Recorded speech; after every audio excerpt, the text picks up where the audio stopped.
Well, I was a very inexperienced hurricane pilot at the time, and the time was, by date, 1941, November. And I took this hurricane on a flight over Glasgow. I was a little bit distressed to notice that my temperature of the engine was going up and up and up. And this wasn't funny because I'd had a glycol leak before, and a glycol, of course, is a glycol leak is the equivalent of getting an antifreeze leak in your motor car. So I took the revs down a bit, but still the temperatures went up. So I decided to shut down the engine, which I did, and I slammed the switches off and entered cloud at about 6,000 feet. When I got to 5,500 feet, I remembered that the mountains in the area were somewhere in the region of 2,500 to 3,000 feet. So I decided at 2,500 feet that there was no health in staying with this airplane because I could easily hit the mountains. So I slid back the cockpit hood and put my hands up and dragged myself up. And the airplane wobbled, and instinctively, I don't know why I did it, but just instinctively I sat down again. But then I realized, when I looked at my altimeter, that I was down to under 2,000 feet. And to bail out at that 2,000 feet with mountains of 2,000 feet was going to be just as disastrous as staying with the airplane. And I broke cloud at 900 feet. I was delighted to see the ground for the first time, and I hadn't got a lot of time to make my mind up what I was going to do with the airplane. But I'd gone through a period of wondering whether I was going to live or not. It didn't frighten me, but I was certainly aware of the fact that I could easily die. I saw a little farmhouse, and there was a few cattle around and a few sheep, as one would expect to see in the area. I selected the fields near the farmhouse because I knew that if I turned the airplane over on landing, that maybe there was somebody who would come and dig me out rather than leave me in a burning bit of equipment. There was no way with this B airplane going to go down. It wouldn't land. I was feeling it down, but I couldn't get it down. It wouldn't stall in. Finally, when I saw a flaming great mound in front of me, and I thought, no, I'm not going to hit that, because it was about 20, 30 feet high, and I was only at about 15 or 20 feet up. So I gently eased the stick forward until the old Hurricane nosed into the ground. Well, the Hurricane had a huge radiator underneath the engine, and that, of course, acted as a scoop, and it stopped the airplane pretty fast. And when the airplane stopped, I didn't. So I shot forward and hit my face on the gun sight. But I did miss this flaming great mound, and there was blood pouring out of everywhere. As I got into the ambulance, I said to the farmer, I said, by the way, where am I? And he said, you're at Gillsland. And I said to the farmer, I said, by the way, what was that bloody great mound over there? And he said, oh, I said, you'd never knock that down, that's Hadrian's Wall. And of all the places, I had chosen Hadrian's Wall to land on. But I got away with that one. And that was about the only hairy time I ever had with a hurricane. The hurricane's story starts long before any conflict with Hadrian's Wall. It dates back as far as the history of aviation itself, to the times of King Edward VII's coronation at the beginning of this century.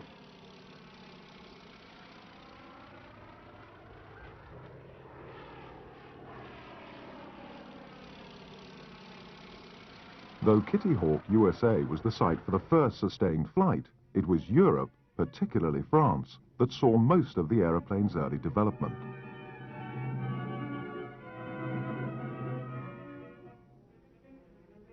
The biplanes were originally in the ascendancy, but it was a monoplane that made one of the first significant breakthroughs. Louis Blériot took off from French soil on July the 25th, 1909, in his own Blériot 11 bis and conquered the English Channel.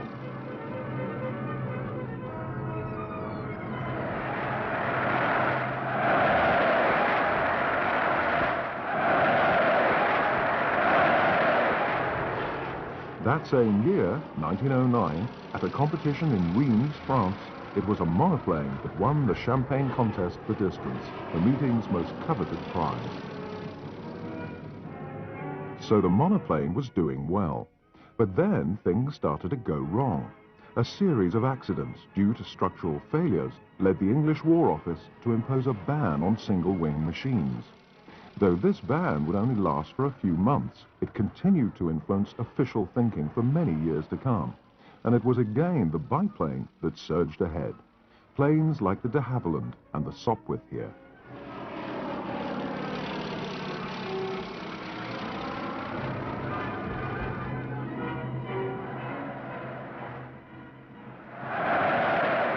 This was the situation at the outbreak of the First World War in 1914.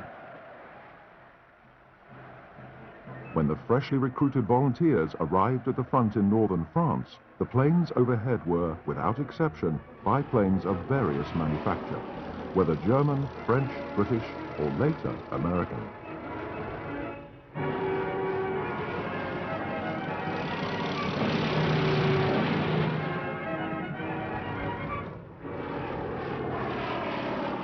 The war that was supposed to last for a few brief months finally came to a close in 1918 and brought significant social changes. Women's position in society had to be redefined. Sports became the entertainment for the many, rather than a pastime for the privileged few. And most importantly, technology fired the imagination of everybody, however it was presented, and not least, the aeroplane.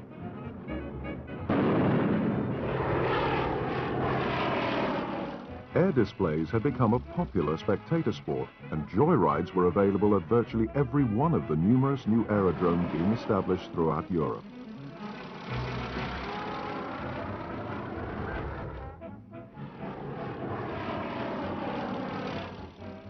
Increased reliability now also meant that the aeroplane could be used for wider practical purposes. In 1919, the RAF established the first scheduled aerial post between Hawking and the British forces on the Rhine.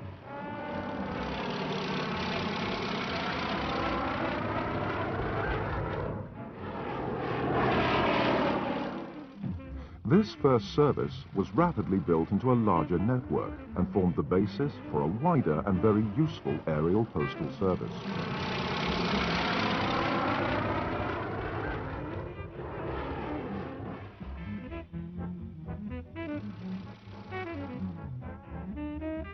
There were many challenges for the aircraft in these early pioneering days. Great stretches of oceans yet to be conquered. Mountains to be crossed. And vast deserts to be overcome. An American team had made it across the Atlantic, but with a stopover in the Azores.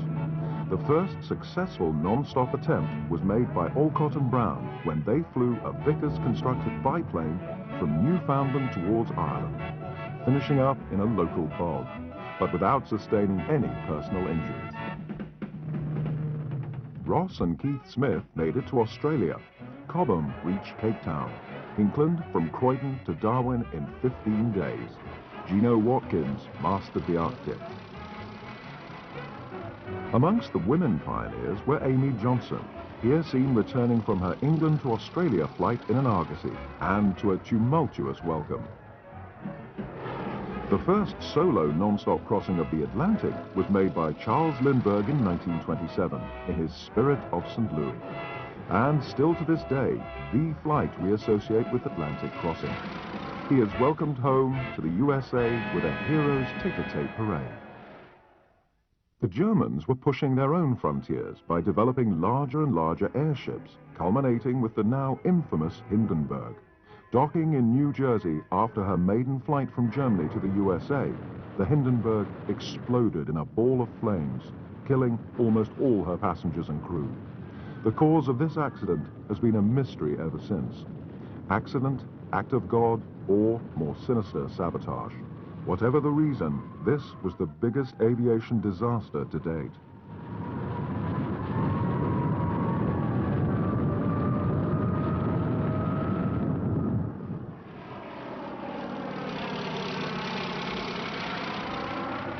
The successes and even the tragedies in aviation in the 1920s and 30s resulted in a rapid development program, though in the main within biplanes. The public's interest in aviation was unabated over those years, and thousands attended the yearly air show at Hendon in North London, where they were treated to the best aerobatics display to be seen anywhere.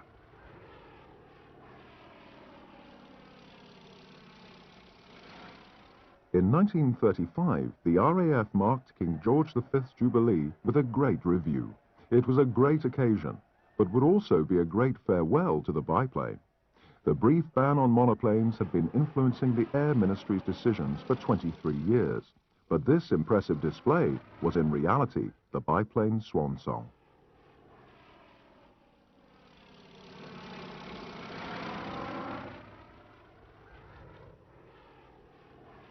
A new and impressive single-wing fighter plane was waiting in the wings.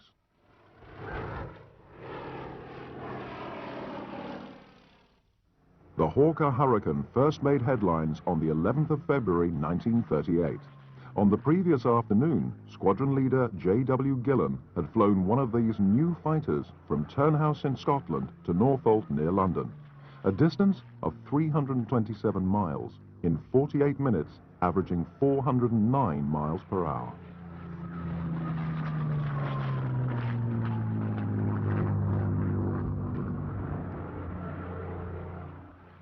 The fact that this high speed only had been achieved because of an exceptionally fast tailwind was not mentioned in any official statement. The intention was to achieve maximum publicity effect, and for two reasons. Firstly, to encourage the British people by intimating that a new and revolutionary fighter was available to defend the country. Neville Chamberlain notwithstanding, there was a real fear of war.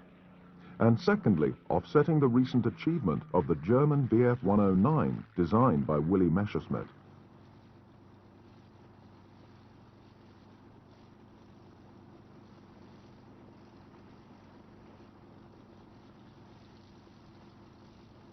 The 109 had created headlines of its own during the summer of 1937, winning climb, dive and speed competitions, as well as the Circuit of the Alps race. The 109 had also captured the world speed record for land planes, reaching 379.38 miles per hour with a specially supercharged engine on the 11th of November 1937. And it may indeed have been this record that made the British claim for the Hurricane believable to the Germans.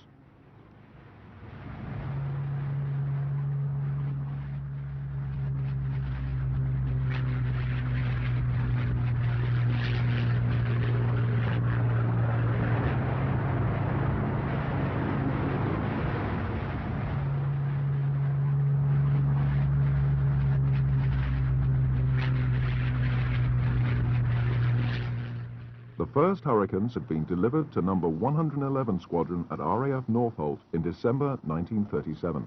But the plane's history stemmed back as far as 1933, when Hawker's chief designer, Sidney Cam, met with the Air Ministry's Directorate of Technical Development to discuss the prospect for a monoplane fighter.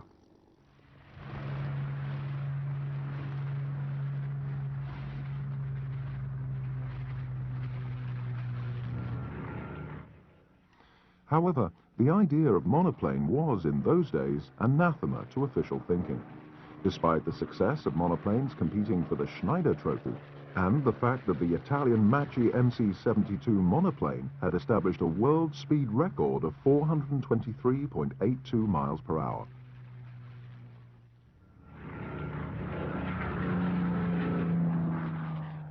But Hawker Aircraft decided to go ahead and designed a monoplane fighter based on the Hawker Fury biplane, initially using the Rolls-Royce Goshawk engine, though this was later replaced by the stronger Rolls-Royce P V12 engine.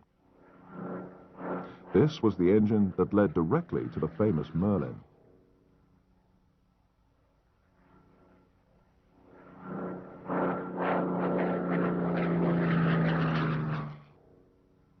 The prototype was constructed around the Air Ministry specification F-36-34 and was first flown on the 6th of November 1935.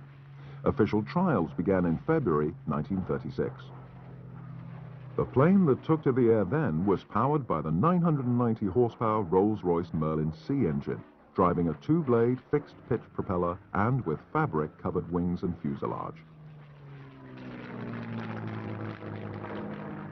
The trials were successful, and even the most optimistic speed predictions were easily exceeded. On the 3rd of June 1936, Hawker received an initial order for 600 Hurricanes, and a new chapter in the RAF's history was launched.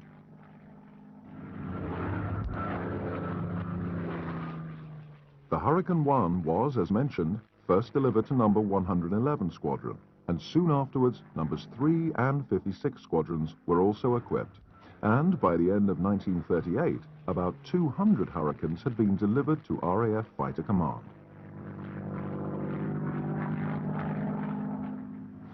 During the production run of the Hurricane 1, totaling almost 4,000 aircraft, a number of improvements were made.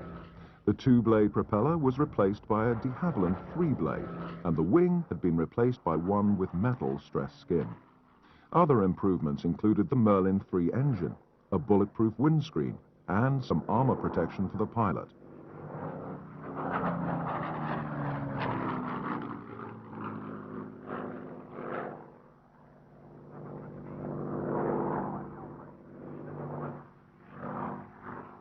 The Hurricane armament came throughout the Second World War in a variety of configurations.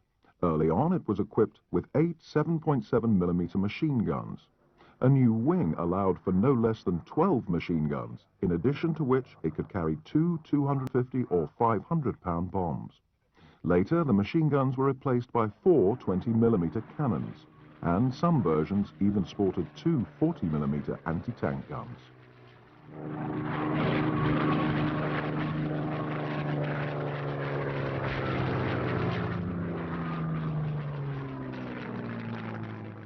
The story of the Hawker Hurricane is, as we've seen, inextricably linked to the competition between monoplanes and biplanes. And as a combat aircraft, a fighter, the Hurricane would in so many ways be the best argument for its type.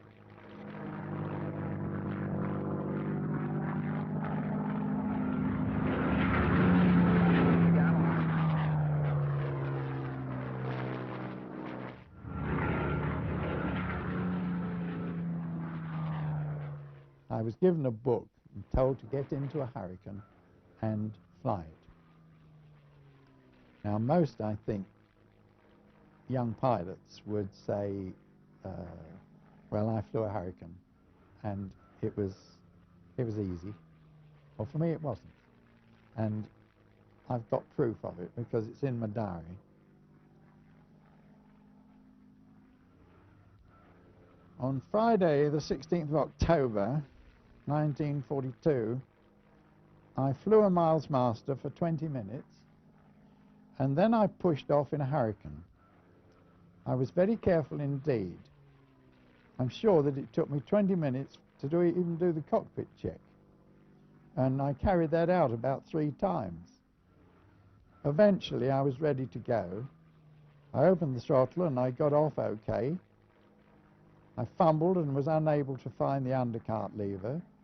There was terrible moments. I was expecting to spin the aircraft in at any moment.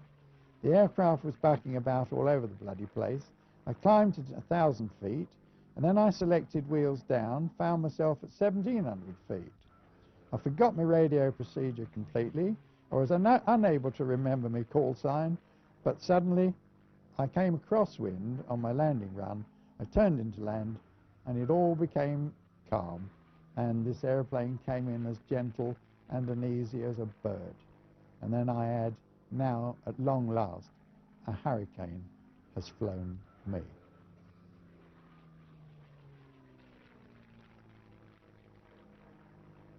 It was not to be long after its record-breaking flight that the Hurricane was to be given a chance to prove its true worth. Europe was about to go to war. The signs from Germany were only too clear, and the British government started full-scale rearmament, stepping up production of vital equipment.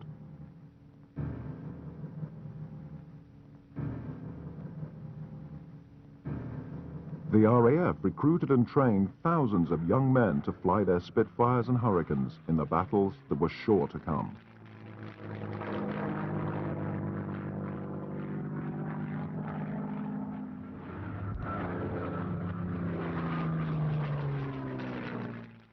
In Germany, after the Anschluss of Austria and the invasion of Czechoslovakia, Hitler and his staff were planning the imminent attack on Poland, ignoring the French and British ultimatum, attack Poland and we declare war.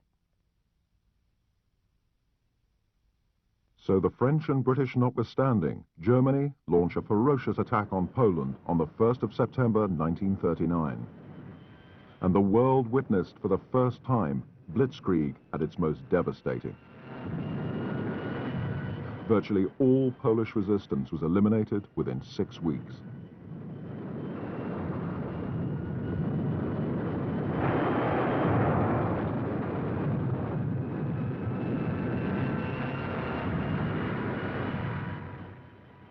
Despite the French and British declaration of war, there were no serious hostilities between Germany and the Allies in the wake of the attack of Poland, and it was hardly surprising that Hitler was more than willing to take the next step.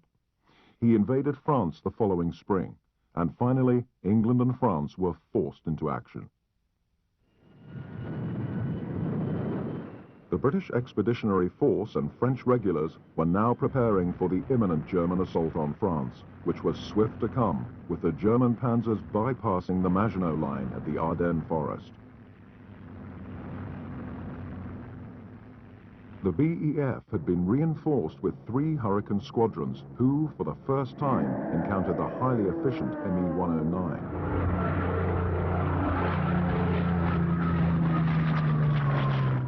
Against the 109s, well, the Hurricane, of course, was slower than the 109.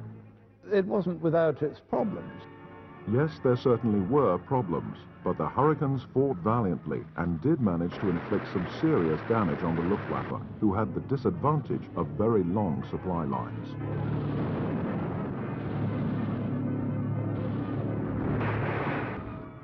The end result was, however, never really in question.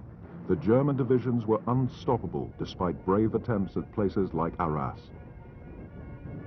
Allied soldiers and French refugees were pushed further and further west.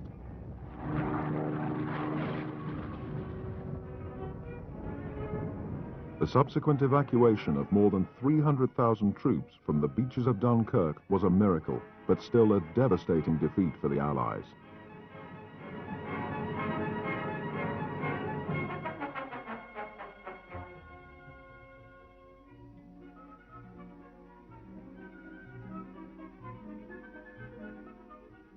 There was now only a few miles of water between the Germans and England, and Stukas could freely attack British shipping. But Germany's High Command decided to finish the French campaign before any invasion could be contemplated.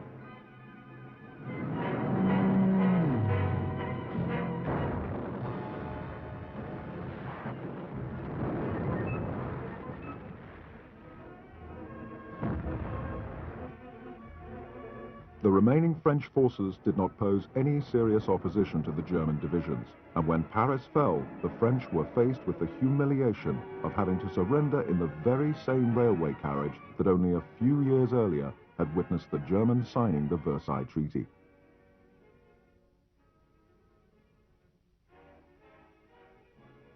Now flush with success, Hermann Goering promised Hitler that his Luftwaffe could adequately deal with not only the British fleet in the Channel, but with the RAF, and thereby making the coming invasion a certain success. But his Stukas and even Me-109s came up against unexpected tough opposition from RAF Fighter Command. The fighting was so fierce that the area around Dover became known as Hell's Corner.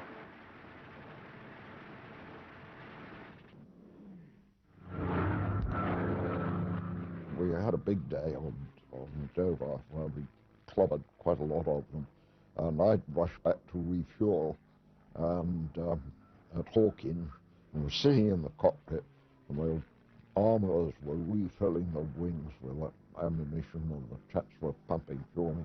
And the chap who was pumping fuel, and of course, was standing by the cockpit with his hose stuck into the tank. And I was watching, looking up, and there was a battle going on above us. One of the 109s was shot down. The chap filling my tank was watching as well. And suddenly a body jumped out of the 109 and a parachute blossomed. And some pilot came floating down. And my refueler looked at me with a look of utter disgust on his face and said, first he said, "Good, hooray, we've got one." And then the disgust appeared and he said, "Oh, look, the jammy bastard, he's bailed out." He was very upset about that.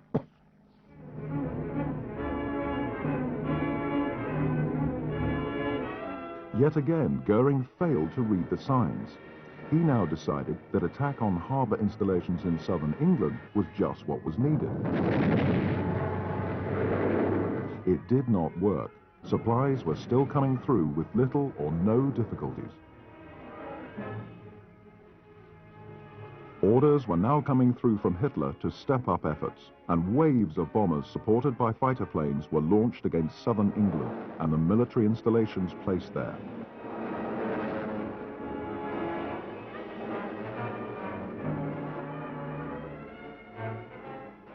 Listening posts placed throughout England's southern coast gave Fighter Command a fair chance to scramble its Spitfires and Hurricanes to take up what did appear as an uneven fight.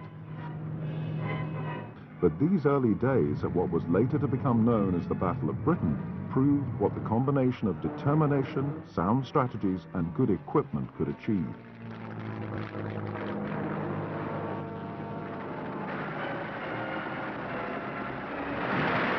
Not all strategies worked out as designed.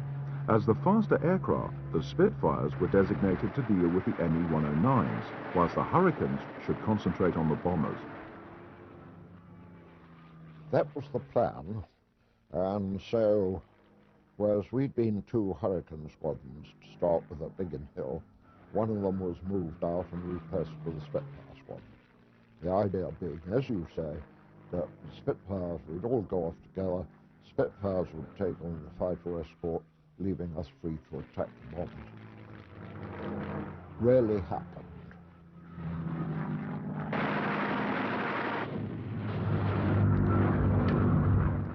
Very often, as I was getting in range of the bombers, I was being jumped by the fighters, and the Spitfires were busy mingling with the fighters, but there were enough German fighters to say, okay, we've got chaps to play with them, and we'll take on these Hurricanes. So I shot down the odd bomber, but just about everything I shot down was a fighter, because I kept getting tangled up with them.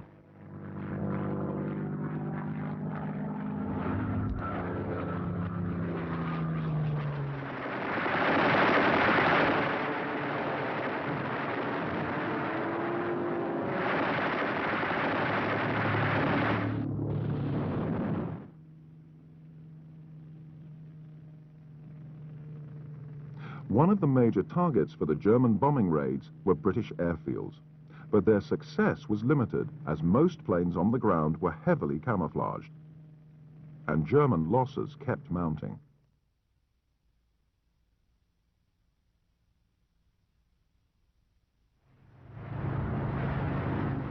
Despite the Hurricane's success, it was the Spitfire that came out of the Battle of Britain covered with glory, as this informational propaganda film indicates.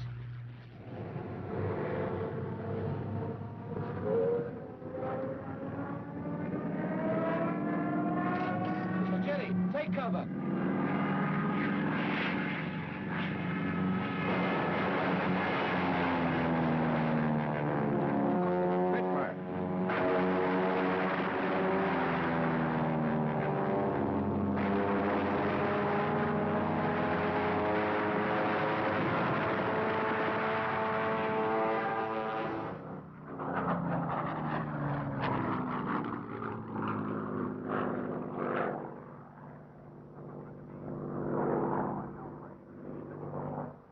when you think about it, the Battle of Britain, the Spitfire was outnumbered 2-1 by the Hurricane. And so in effect, one would have thought that the Hurricane should have been the aircraft that came away with the highest honours. But no, the Hurricane has, if you read any sort of book or anything, the Hurricane is hardly mentioned for some extraordinary reason, and yet the Spitfire comes out as the sort of saviour of the battle.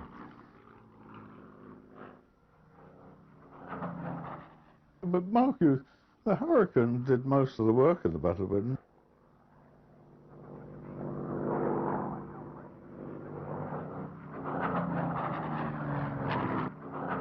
They were both superb, that goes without saying. Looking at the two aircraft side by side, they are totally different in design. They're monoplane fighters, and they both carried 8 guns and things of that sort. But having said that, they were quite different structurally, because the Hurricane, of course, was that much before the Spitfire. A lot of it was canvas. The Spitfire was all metal. But comparing the two aircraft is a bit unfair in a way, because I don't think it's comparing like with like. Hurricane was that much earlier. It had already done its stuff very adequately, brilliantly in the Battle of Britain, when there were 2.5 Hurricanes to every Spitfire. Yes, and the Hurricane also accounted for 2/3 of all the kills, proving itself extremely efficient. And now England had started to hit back. Wellington bombers were making daily sorties against German targets on the continent. And the reactions from Hitler and his generals were to target London and its civilian population.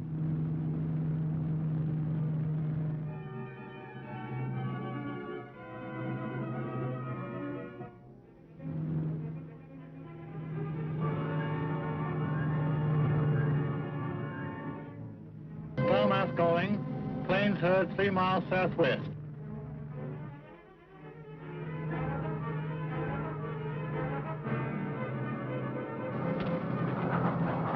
Shout for hostile planes approaching from the southwest.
German losses were considerable,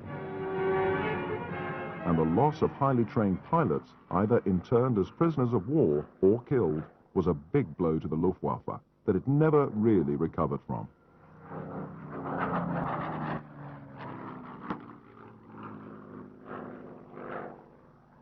London didn't escape unscathed. Despite Fighter Command's best efforts, bombers still got through, and some 30,000 civilians were killed during this period. But the population's fighting spirit might just have been reflected in this propaganda film made at the time.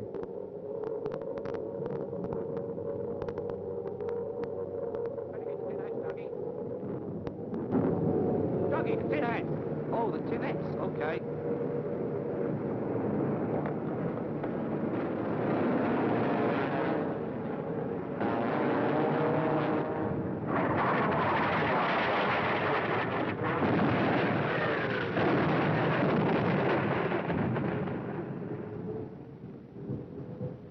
Dougie!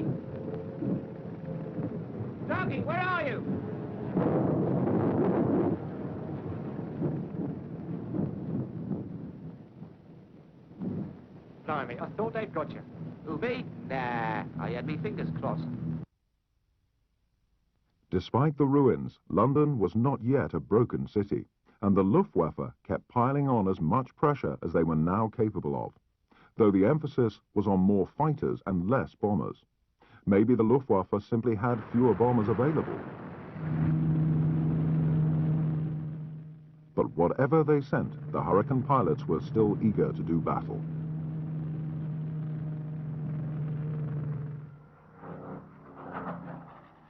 I came across, after a battle, 4 109s on their way home, on their own in a V formation, and I thought, this is splendid. They haven't seen me. I shall just creep up behind them and pick them off one by one. And when I got closer, almost within range, the one on the right started veering off to the right, and I knew he was looking over his shoulder and could see me coming up behind. And I thought, fine, that's all right. I'll be satisfied with one. I'll pick him off. Forget the other 3. Big mistake. Because as I opened fire on him, he pulled up into a steep climb and piled the power on. And meanwhile, all hell broke loose behind me, things thumping into my aeroplane and making horrid holes. And of course, I'd taken my eyes off the other 3. The wonderful trap that laid. I was furious. I was livid. I was frightened, and I was very angry.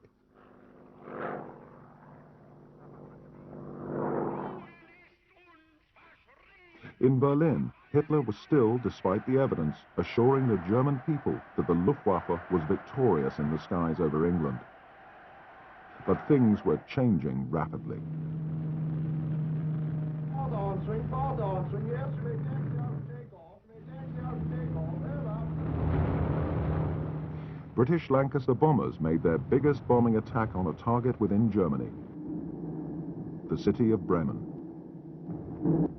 The city and vital harbour installations were devastated.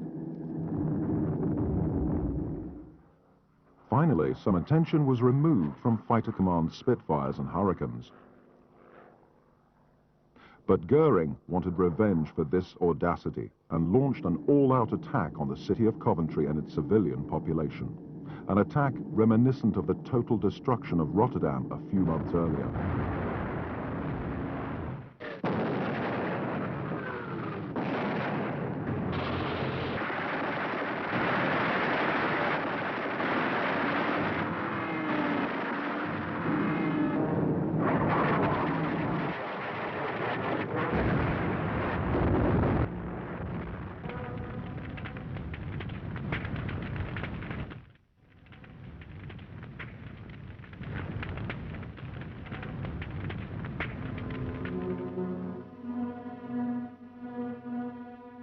Coventry was smashed as badly as the Polish capital of Warsaw during the Polish campaign.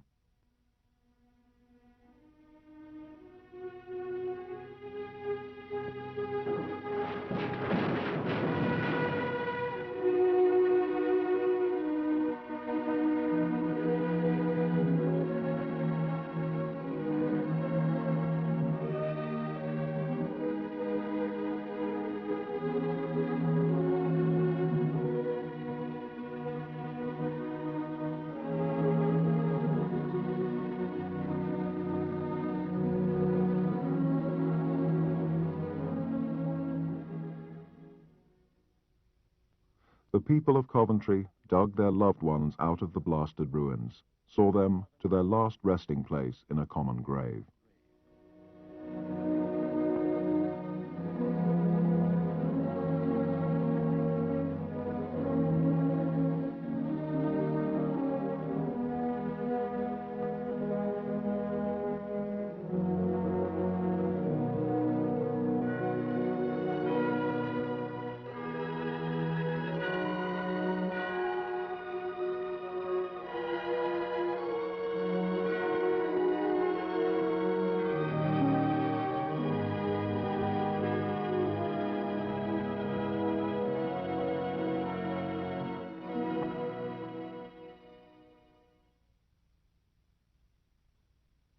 Between Coventry and London, more than 70,000 Englishmen, women and children lost their lives.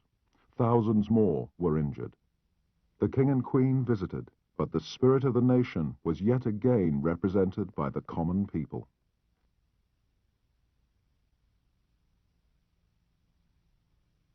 We've been bombed, dive-bombed, high-level bombed, machine-gunned, been through 2 invasion scares. The last lot we had the house down about our ears. But we are still sticking it, and we're going to stick it.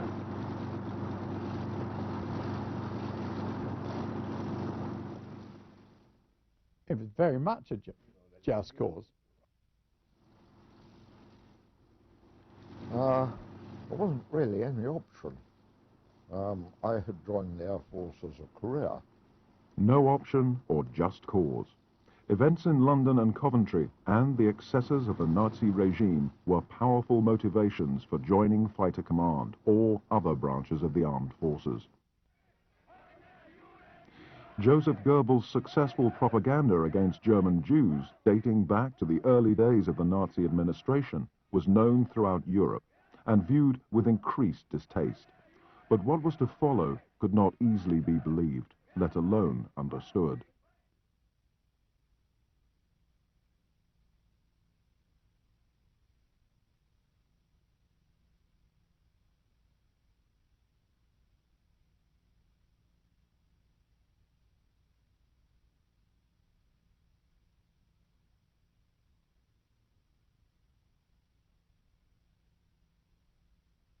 In those days, we knew nothing about Holocaust. Although I did know a little bit about it, because Les Cahoon and I used to dance at the Ealing YWCA every Saturday night with one particular German girl called Ursula. And she was a tall, fair good-looking dame. She used to wear corsets, and we thought that was a bit strange. She was a bone tight all the way up when you dance the last waltz with her. It was like dancing with a brick. But really, she was a lovely girl, and we knew something of the troubles and trials that the German Jewesses and Jews had.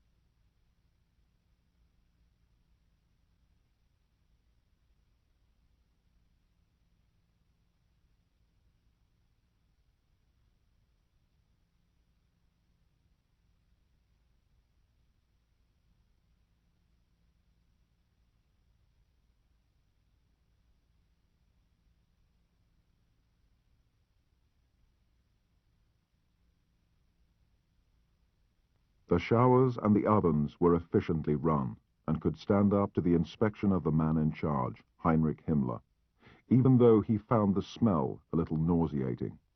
There is no describing this human suffering. It is beyond both our intellectual and emotional comprehension. Adolf Eichmann knew this when he claimed that the world would be outraged if it became known that 3 children had been gassed, but if you gassed 3,000, you could get away with it. It was just too unbelievable if sanity had to be preserved.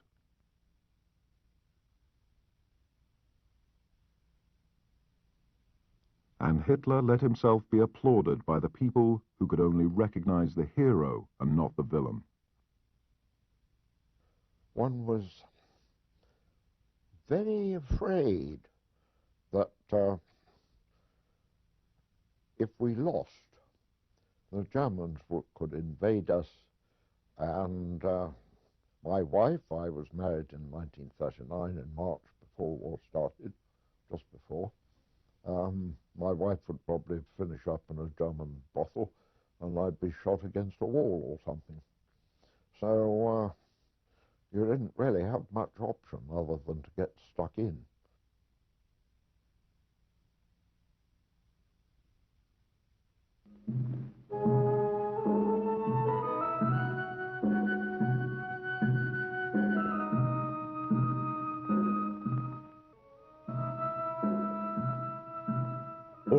is vital for any war effort, and the Middle Eastern oil fields in Allied hands had to be protected at all costs.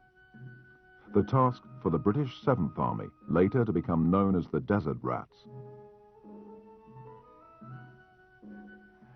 The first hostilities were instigated by General Graziani's Italian forces, but they were easily dealt with by the British, though they were relying on outdated equipment, including ancient biplanes. Most of the Italians were taken prisoner, a long time before they could get within sight of the mosques of Cairo. It was a far more significant confrontation when Rommel's Afrika Corps faced Montgomery's Desert Rats at the battles of El Alamein. Though often seen as predominantly a tank battle, air power played an important role on both sides. So I went back on another ship to West Africa and then flew across from Takoradi in West Africa to Khartoum, up the Nile, a bit like Peter Ustinov, and then up to Cairo, where I converted onto Hurricanes. That was something of a surprise, but there were very few Spitfires in North Africa, or the desert as that was. It was indeed the Hurricane that did most of the air cover from the El Alamein through to the final victory in Tunisia. I joined the front line part of the squadron, and we started moving westwards at the time of El Alamein.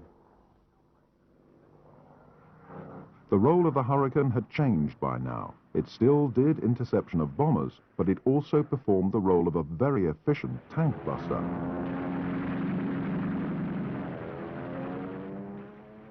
The 40mm gun fitted to some versions of the Hurricane was a formidable weapon against the German panzers, even the Panzerkampfwagen IV.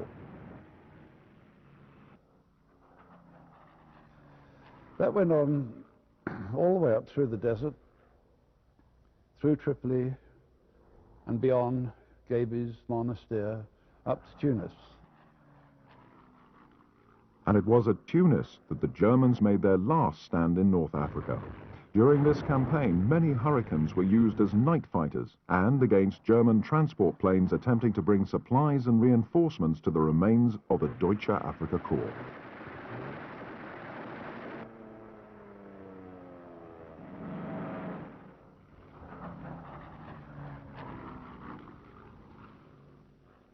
Victory in Tunisia and the end of all German presence in North Africa coincided with the demise of the Hurricane as a fighter plane. Unlike the younger Spitfire, it could not be developed further.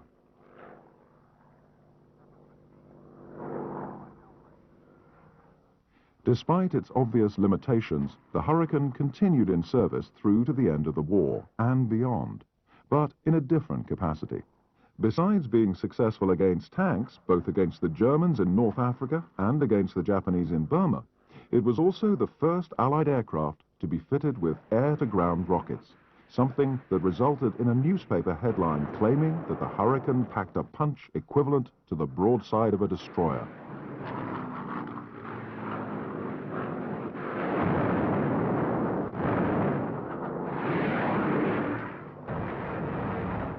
The last squadron to receive replacement for their Hurricanes was the RAF No. 6 Squadron in January 1947. But for all its apparent longevity, this little fighter should be remembered for some of its early achievements, as the first single-wing fighter plane breaking the biplane monopoly, and for its role during the Battle of Britain, for which it deserves far more recognition than it has been given. And, not least, it should be remembered for the brave men that flew her.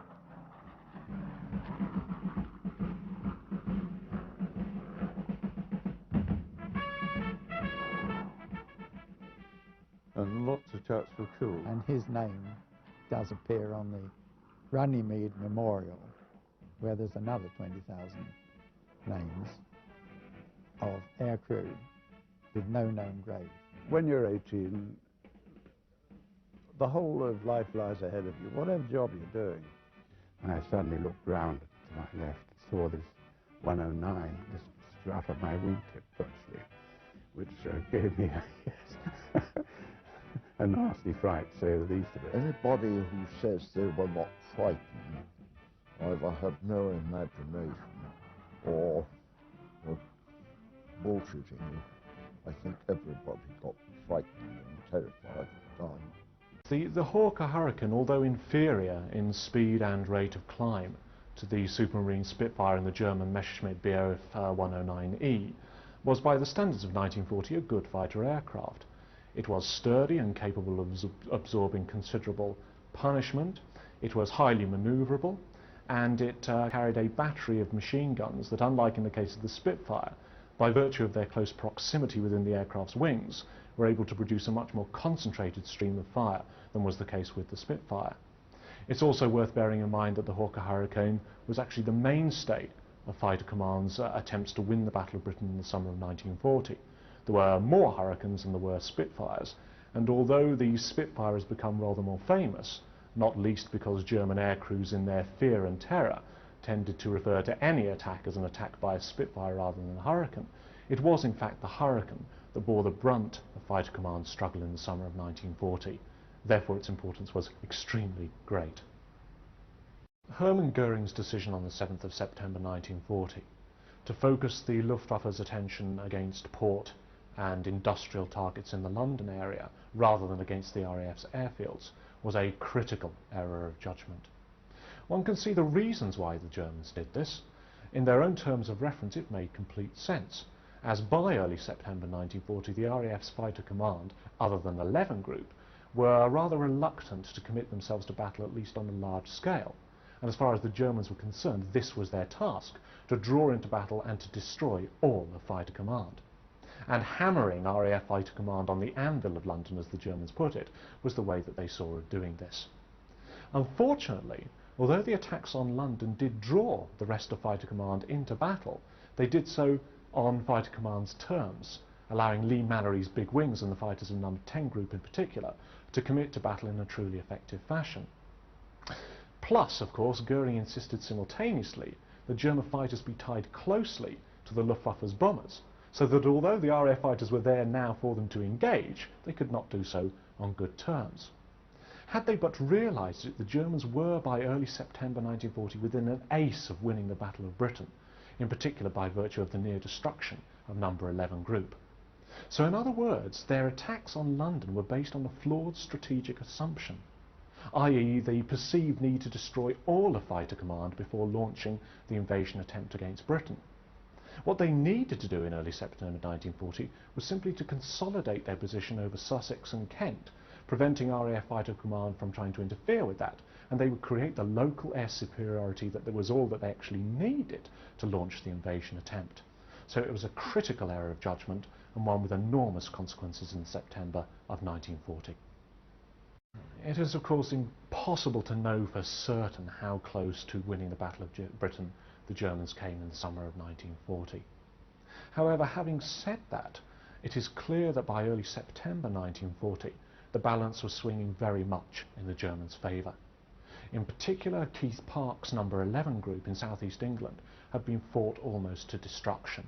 Its airfields extremely badly damaged, its radar screen beginning to disintegrate, and its pilot losses in particular rising to critical proportions. Aircraft could be replaced, pilots could not easily be replaced.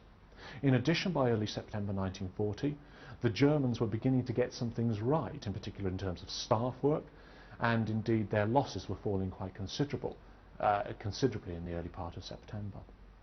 So by early September, had the Germans but realised it, they were within an ace of winning the Battle of Britain. What they needed to do at this point was to continue their attacks against the airfields, in particular of No. 11 Group, in order to create the local air superiority that was what they actually needed in order to have a chance of launching a successful invasion attempt. So there was a window of opportunity in the early part of September 1940 that the Germans failed to exploit, and by turning their attention against London, they put themselves in a position of fighting an unwinnable battle.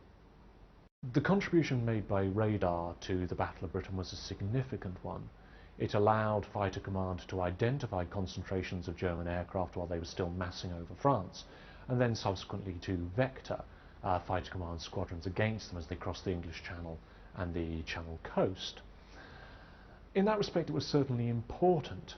However, it is worth bearing in mind that numerous technical glitches were suffered by radar in 1940, that the system sometimes broke down across quite large sectors of the coastline, and that in particular the delay in processing the information between when radar picked up the Germans and when the information got to the RAF squadrons could sometimes mean that the German squadrons were dozens of miles away from where radar had plotted them by the time that fighter squadrons were vectored against them.